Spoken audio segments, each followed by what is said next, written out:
Bab 843 Penghinaan. Binatang laut. Malam ini, aku akan membuatmu merasakan nikmatnya jadi mainan binatang laut. Hahaha. Wajah Ruoxiang penuh dengan senyum jahat, dan mulutnya melontarkan kata-kata kotor yang membuat semua orang yang mendengarnya marah bukan main.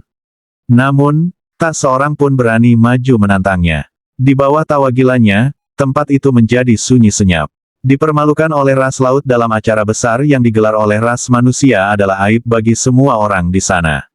Para penonton juga sangat marah, tatapan mereka dipenuhi niat membunuh, namun tak ada yang bisa bertindak.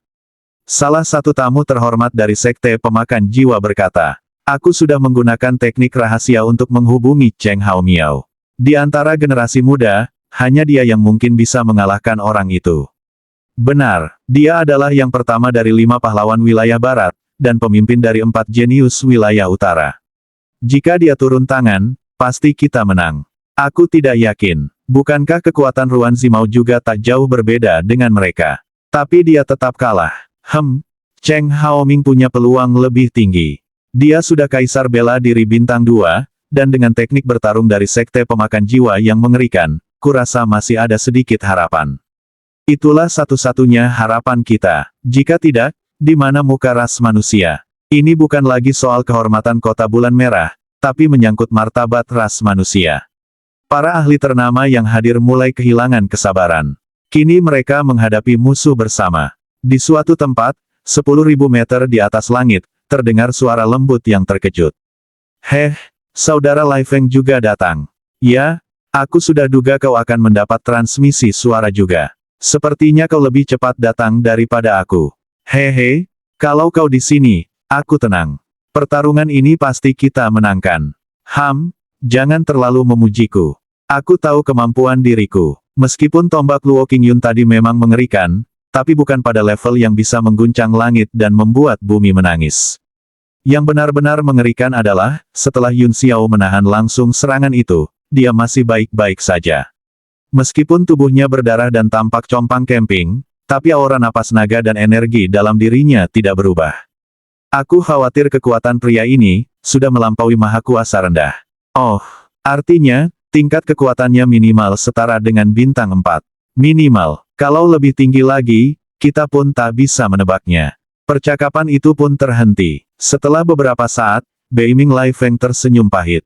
Ada transmisi suara lagi. Apa yang harus kita lakukan?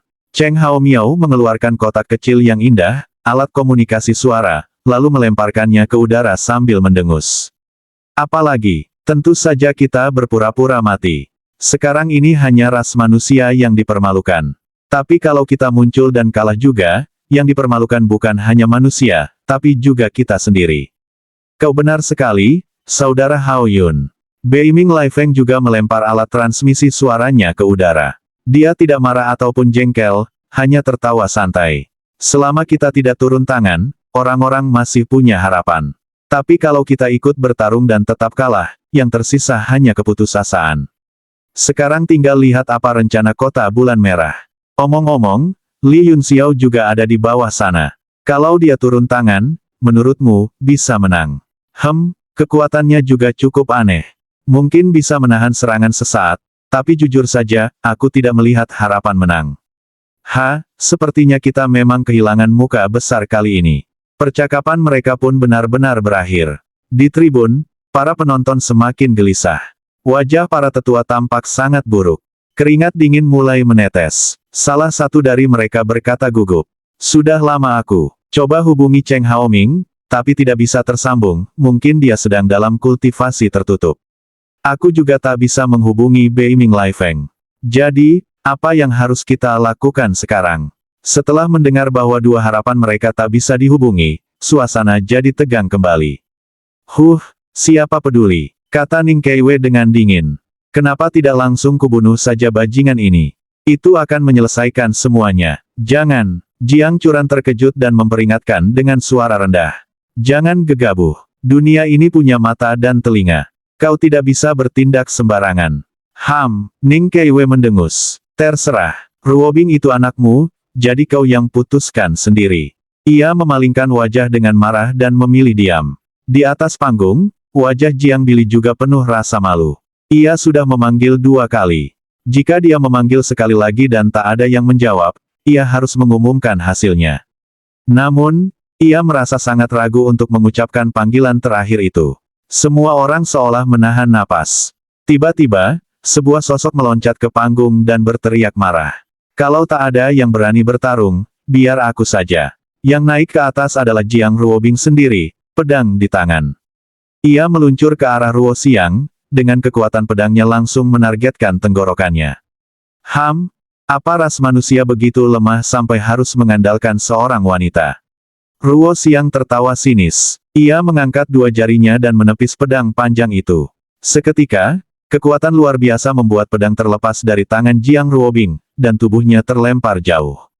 Tawa angkuhnya membuat semua ahli bela diri manusia merasa terhina berat, mata mereka hampir melotot. Istriku ini, sepertinya sudah tak sabar untuk malam pertama, iya. Ruo Xiang menyeringai keji dan langsung mengejar Jiang Ruobing, lalu mengulurkan tangan hendak mencekik leher halusnya. Suasana jadi penuh duka dan kemarahan.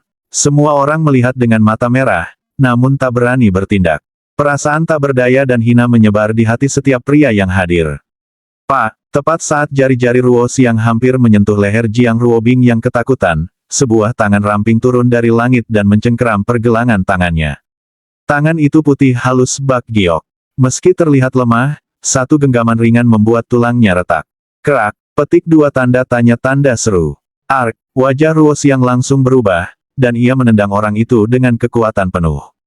Di jarak sedekat itu, udara langsung meledak oleh tekanan.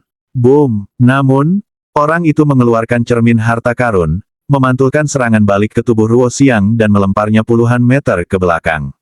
Perubahan mendadak ini membuat semua orang merasa lega, si cantik berhasil diselamatkan dari cakar iblis. Namun setelah melihat siapa yang menyelamatkan, mereka semua kembali putus asa. Orang itu hanya maha kuasa 6 bintang, terlalu lemah untuk melawan Ruo Xiang. Walau tindakan menyelamatkan ini heroik, tapi dianggap nekat dan bodoh. Yun Xiao memandang Jiang Ruobing yang gemetar dan hampir menangis. Ia merasa kasihan. Meski dia adalah putri kedua dari keluarga Jiang dan sangat terpandang, namun dia hanyalah seseorang yang mencoba melawan takdirnya sendiri. Dengan lembut ia berkata, "Sudahlah, kau aman sekarang. Aku akan mengusir binatang laut ini untukmu." Wah gelombang gelombang. Jiang Ruo,